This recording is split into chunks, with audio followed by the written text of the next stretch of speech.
panier à questions pour que le docteur Ton puisse y répondre ce soir. Nous avons reçu des questions de partout au Togo et même des frontières de notre pays. Des questions qui ont été fusionnées et triées. Donc ce soir, nous avons un échantillonnage de questions que nous allons proposer au docteur Ton et il va se faire le plaisir de nous répondre. Nous allons commencer par la toute première question.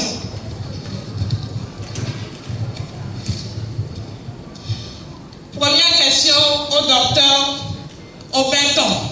Quelle est la relation entre le président Ton et les anciens acteurs politiques sur la scène politique depuis 1990? Merci. Je vous remercie pour cette question brillante qui donne à réfléchir beaucoup. Quelle est la relation qui existe entre Dr Ton, sa nouvelle vision, et les anciens, mais les aînés politiques? Je crois que j'ose croire que nous avons les mêmes finalités.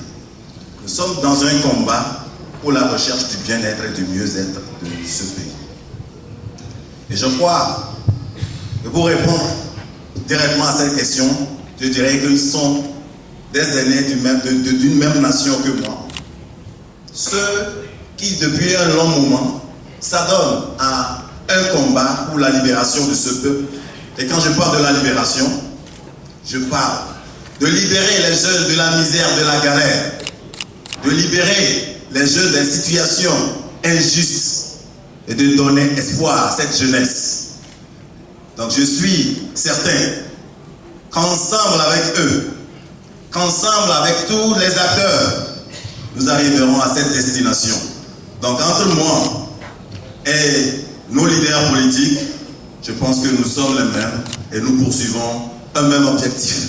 Peut-être les méthodes seront différentes, mais je pense que ce serait fait par complémentarité pour arriver à un but, le but de servir cette nation, cette belle nation, cette belle jeunesse. Merci. Merci à vous. Alors, la seconde question, la voici. Quelle sera la réaction du docteur Ton au lendemain des élections s'il perd légitimement ou tricher dans les urnes?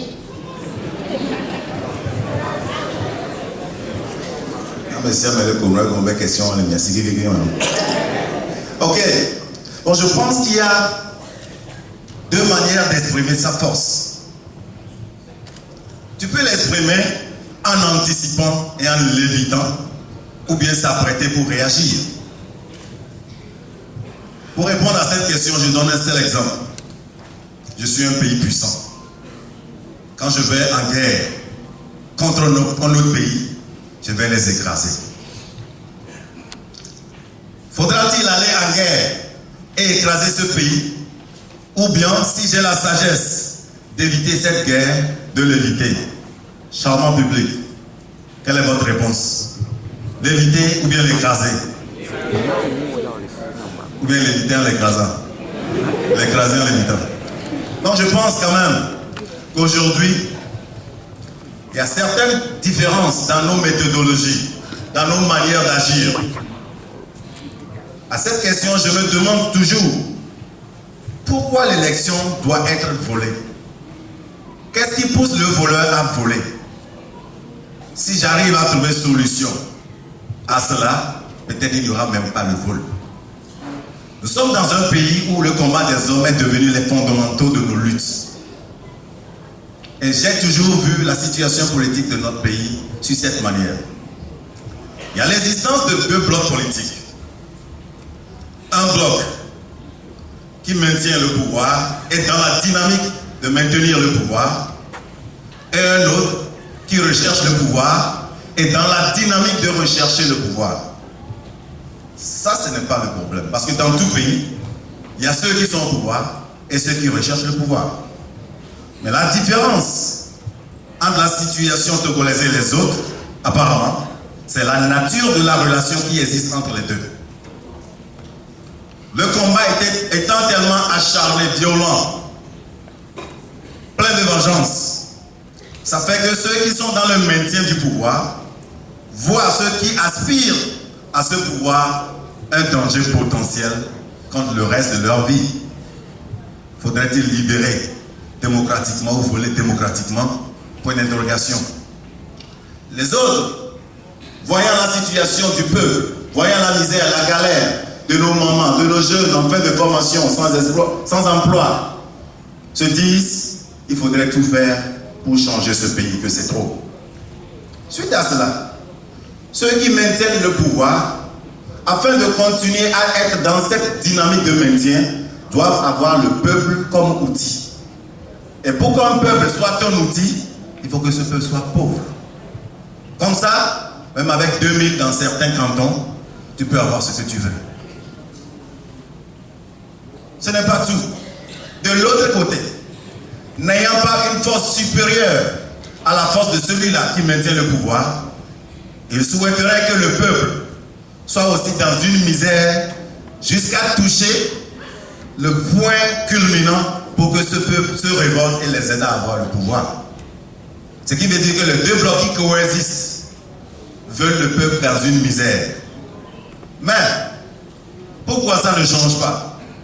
Parce que grâce à une diaspora, grâce à un cœur bienfaiteur des Togolais, il y a toujours un souffle, un petit souffle qui vient à chaque fois dans presque chaque famille. Ce qui crée une situation triangulaire sans changement. Donc ceux qui maintiennent le pouvoir sont dans leur dynamique de maintien et ceux qui veulent le pouvoir sont dans la continuité de la recherche. Et le peuple qui est miséreux continue de vivre dans la misère. Faut-il rester comme ça? Il faut une émergence d'une nouvelle vision. Donc si cette nouvelle vision apparaît et n'est plus un danger, du moins un danger anticipé à ceux-là, je pense qu'ensemble, nous trouverons une solution et il n'y aura plus le vol de ces élections. Donc pour nous aujourd'hui, ce n'est pas le combat des élections, c'est de mettre toutes les forces ensemble pour construire un Togo afin d'éviter ces esprits malfaiteurs de pouvoir faire tout pour maintenir, parce qu'ils ont ce que nous appelons la peur du lendemain et la peur de perdre des privilèges. Donc pour Dr Ton, à cette question, je dirais qu'il n'y aura même pas de vol des élections et le peuple s'exprimera. Pourquoi? Parce que nous n'allons pas être dans une dynamique de combat des hommes, ni dans une dynamique de violence, mais dans une dynamique de complémentarité. Ceux qui vont laisser le pouvoir doivent aussi devenir des partenaires de ce développement.